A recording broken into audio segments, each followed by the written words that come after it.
മദ്യലഹരിയിലായിരുന്ന ഒരു സംഘം ഹരികൃഷ്ണനെ അസഭ്യം പറഞ്ഞ് പ്രശ്നമുണ്ടാക്കി. ആൾക്കൂട്ട മർദ്ദനമൊക്കെ ഒരു ട്രെൻഡായിട്ട് മാറിയേക്കുവാണ്. കൊല്ലം ഐവർകാല സ്വദേശിയായ ഹരികൃഷ്ണൻ സഹോദരൻ ജയകൃഷ്ണനും ചേർന്ന് ബന്ധുവീട്ടിൽ ഉത്സവം ആഘോഷിക്കാൻ പോയതാണ്.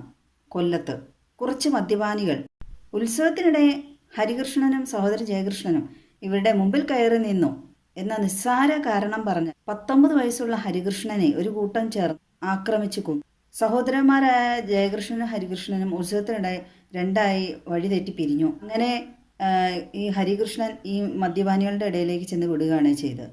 അവർ തമ്മിൽ ചെറിയ വാക്കേറ്റം ഉണ്ടായി. ഇതിനിടയിൽ സഹോദരൻ ജയകൃഷ്ണൻ ഹരികൃഷ്ണനെ അന്വേഷിച്ച് പിടിച്ചു വന്ന അവർ തമ്മിലുള്ള വാക്കേറ്റമൊക്കെ ഒത്തുതീർപ്പാക്കി സഹോദരന്മാരും ഈ മദ്യപാനികളും പിരിഞ്ഞു. പിന്നീട് അല്പസമയത്തിന് ശേഷം സഹോദരന്മാരായ ഈ 2 കുട്ടികളെയും മദ്യപാനികൾ സംഘം വന്ന് സദ്യ കഴിക്കാൻ പോവാ എന്ന് പറഞ്ഞ് വിളിച്ചുകൊണ്ടുപോയി. ജയകൃഷ്ണൻ എന്ന സഹോദരൻ ഉള്ളിലേക്ക് കയറിപ്പോയി. ഹരികൃഷ്ണൻ കയറിപ്പോകാൻ തുടങ്ങിയപ്പോൾ ഈ മദ്യപാനികൾ ആ കൊച്ചുകുട്ടിയെ തടഞ്ഞു നിർത്തി. പിന്നെ മർദ്ദനമായിരുന്നു. കഴുത്തിനിട്ടടിച്ചു, മുഖത്തിനിട്ടടിച്ചു. ആള് പട്ടിയെ കഷ്ണം കൊണ്ടുവന്ന് ആ കൊച്ചിൻ്റെ തലക്കിട്ടടിച്ചു. അതോടുകൂടി കൊച്ച് വീണു നിലത്ത്. പിന്നെ കൊച്ചിന് ആക്രമണമാണ്.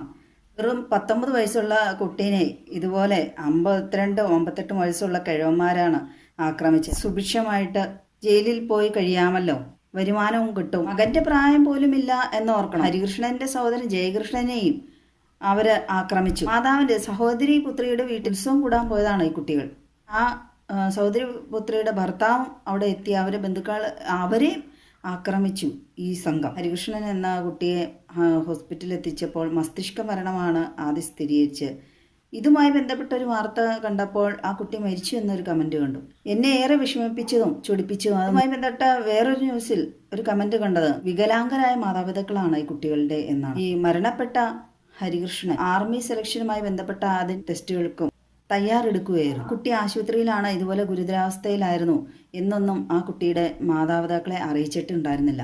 അവരെത്രയോ പ്രതീക്ഷയോടുകൂടി വളർത്തി ഇത്രയും ആക്കിയതാണ്. വികലാംഗർ എന്നല്ല, ഏത് മാതാപിതാക്കളുടെ മക്കളാണെങ്കിലും ഇതുപോലെ അകാലത്തിൽ മരണപ്പെടുമ്പോൾ താങ്ങാനാവാത്ത ദുഃഖം തന്നെയാണത്.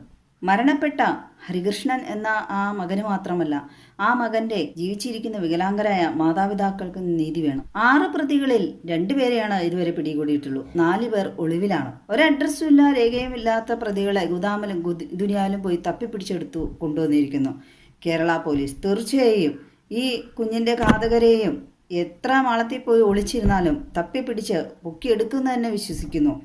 പൊക്കിയെടുത്താൽ മാത്രം പോരാ, തക്കതായ മാതൃകാപരമായി തന്നെ ഇനി ഈ ഇതുപോലെ ഒരു നിരപരാധിയുടെ ജീവനും ആൾക്കൂട്ട ആക്രമണത്തിലോ അല്ലാതെ ഒന്നും നഷ്ടപ്പെടാൻ ഇടയാകാത്ത രീതിയിൽ തന്നെ ശിക്ഷിക്കണം. ആ വീഡിയോയിൽ വ്യക്തമായി കേൾക്കാം കൊല്ലട എന്നൊക്കെ ആക്രോശിക്കുന്നത്. എന്ത് വലിയ ക്രിമിനൽസ് ആണ് അവര്. ഒന്ന് പ്രതികരിക്കാനാവരും ആക്രമിക്കുന്നു. കുട്ടി എത്രമാത്രം വേദന സഹിച്ചാണ് മരണത്തിന് കീഴടങ്ങിയിരിക്കുന്നത്. ഇനി എത്രയോ വർഷം ജീവിച്ചിരിക്കേണ്ട കുട്ടിയാണത്. കുട്ടികളാണ് ഉത്സവം, പെരുന്നാള് ഇതൊക്കെ കേൾക്കുമ്പോൾ എന്തായാലും പോകും. പ്രത്യേകിച്ച് ആൺകുട്ടികൾക്ക് അതൊക്കെ ഒരു ഹരമാണ്, അവരുടെ എൻജോയ്മെൻറ്റിൻ്റെ ഒരു ഭാഗമാണ്. പ്രായം കൂടെ അതാവുമ്പോൾ ആ കുട്ടികൾ അതിനെ പോയതിൽ നമുക്ക് തെറ്റ് പറയാൻ കഴിയില്ല. അവന്മാരുടെ ആ ക്രിമിനൽ മൈൻഡ് നോക്കണം. അവർ ആ കുട്ടികളെ രണ്ടാമത് പറ്റിച്ച് ഭക്ഷണം കൊടുക്കാം എന്ന് പറഞ്ഞു കൊണ്ടുപോയാണ് ആ കുട്ടിയെ കൊന്നുകളഞ്ഞത്. അവന്മാരെയൊക്കെ എന്ത് ചെയ്താൽ മതിയാവും? പറ്റം ചേർന്ന് ആക്രമിച്ച് കൊലപ്പെടുത്തേണ്ടതായ കുറ്റകൃത്യമോ ക്രൂരകൃത്യമോ ഒന്നും ആ കുട്ടികൾ ചെയ്തിട്ടില്ല. എത്രയോ നിരപരാധികൾ ശിക്ഷ അനുഭവിക്കുന്നുണ്ടാവാം ജയിലിൽ. അപ്പോൾ ഈ കടുത്ത അപരാധികൾക്ക് കടുത്ത ശിക്ഷ തന്നെ നൽകിയാൽ എന്താണ്?